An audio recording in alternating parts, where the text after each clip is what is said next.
જય શ્રીમન નારાયણ.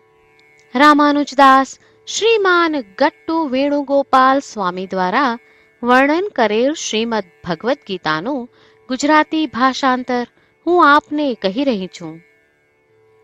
અધ્યાય 15 પુરુષોત્તમ પ્રાપ્તિ યોગ.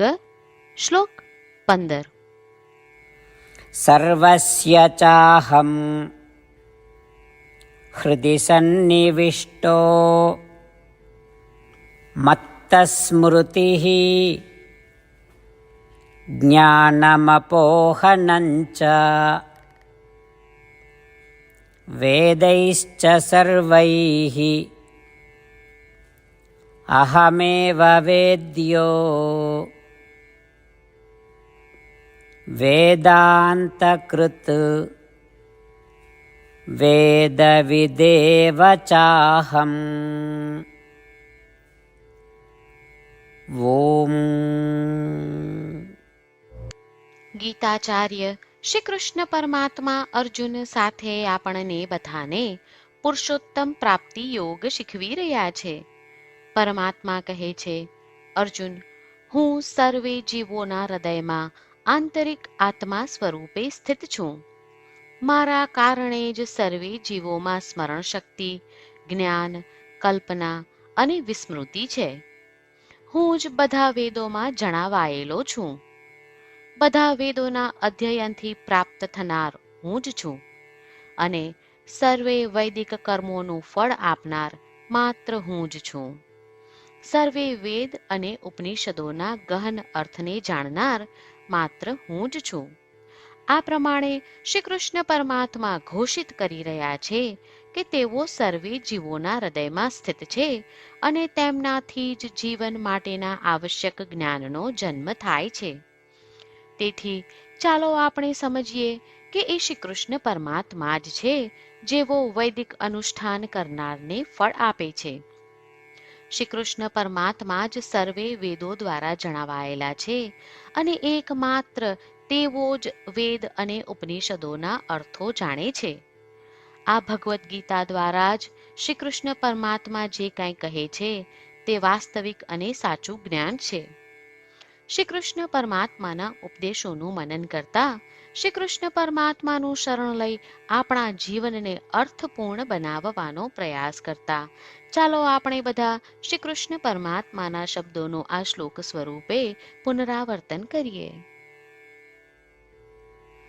સર્વસ્ય ચાહમ હૃદિ સન્નિવિષ્ટો મત્તસ્મૃતિર્જ્ઞાનમપોહનંચ વેદૈશ્ચ સર્વૈઃ અહમેવ વેદ્યો વેદાંતકૃદ્વેદવિદેવ ચાહમ. શ્રી કૃષ્ણ પરમાત્માએ આખી ભગવદ્ ગીતાનો સાર અધ્યાય 18ના શ્લોક 65 થી 70માં 8 ઉપદેશ દ્વારા કહ્યો છે. શ્રી કૃષ્ણ કહે છે, જે મારા આ 8 ઉપદેશ અનુસરે છે તે મને પ્રિય છે. એ સર્વે ભક્તોનું હું બધી જ રીતે રક્ષણ કરીશ. શ્રી કૃષ્ણ પરમાત્મા પાસેથી આખી ભગવદ્ ગીતા સાંભળ્યા પછી અર્જુન કહે છે, કરિષ્યે વચનમ તવ, એટલે કૃષ્ણ, હું તમારી આજ્ઞાનું પાલન કરીશ, તમે કહો છો એમ કરીશ. અને આથી જ શ્રી કૃષ્ણએ દરેક પ્રકારના યશ અને વિજય અર્જુનને આપ્યા છે. તો ચાલો આપણે પણ પરમાત્માને 8 વાતો પાળવાનું વચન આપીએ. પરમાત્માને આપેલા વચનથી મોટી કોઈ પૂજા, તપ કે યજ્ઞ નથી. 8 પ્રતિજ્ઞાઓ જે આપણે લેવી જોઈએ તે હું હવે કહું છું.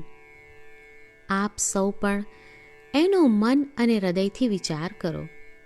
આ રીતે શ્રી કૃષ્ણને વચન આપતી વખતે આપણે સૌ શ્રી કૃષ્ણની હસતી મુખમુદ્રાનો મનમાં વિચાર કરીએ અને પરમ આનંદનો અનુભવ કરીએ.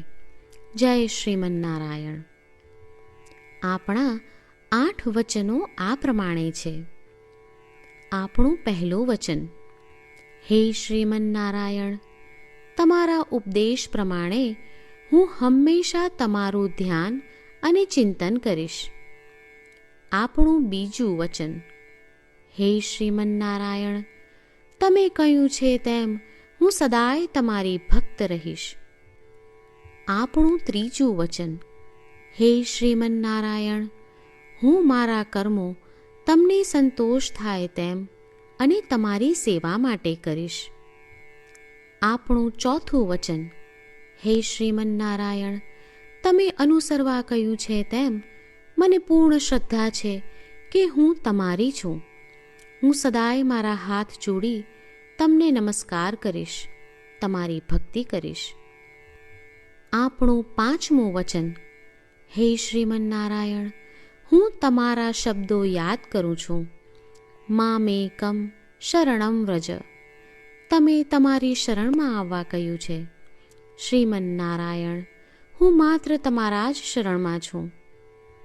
આપણું છઠ્ઠું વચન: હે શ્રીમન્નારાયણ, આપે કહ્યું છે મા શુચ, તમે અમને આશ્વાસન આપી શોક ન કરવા માટે કહ્યું છે, તો હું દુઃખી નહીં થાઉં, શોક નહીં કરું.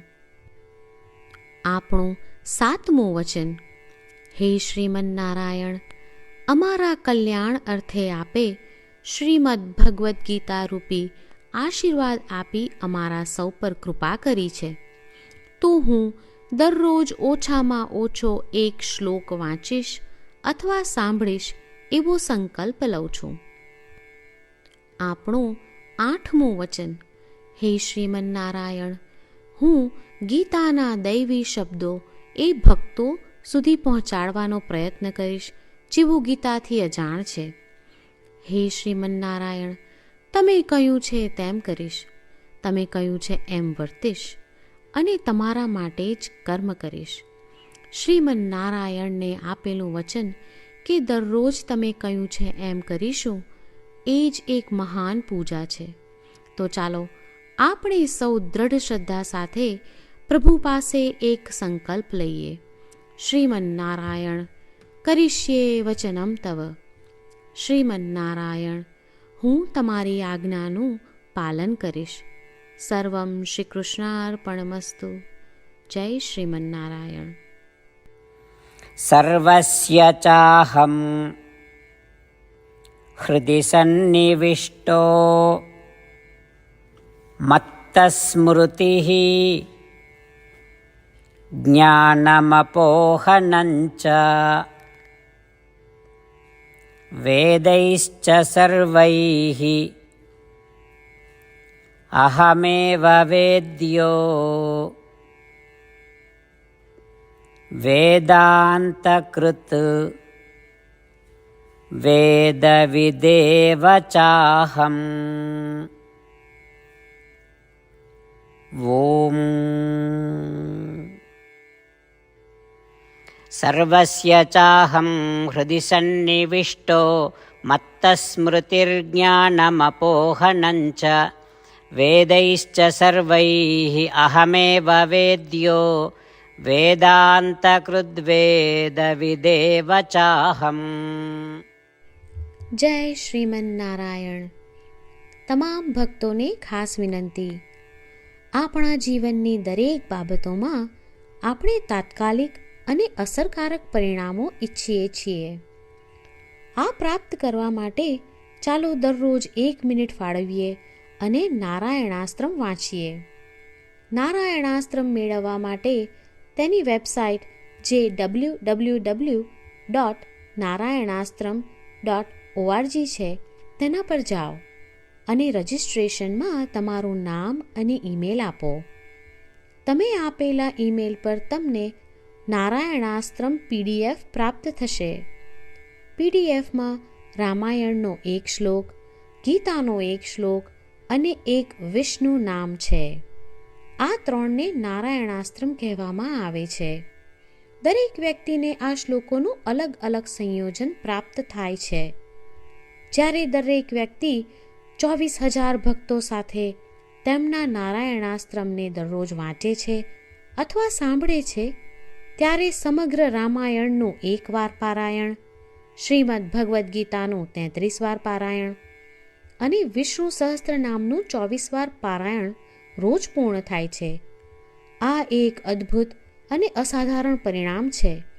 તેથી તમે અને તમારા પરિવારના સભ્યો તરત જ વેબસાઇટ પર જાઓ અને તમારું નારાયણાસ્ત્ર મેળવો. જય શ્રીમન્નારાયણ.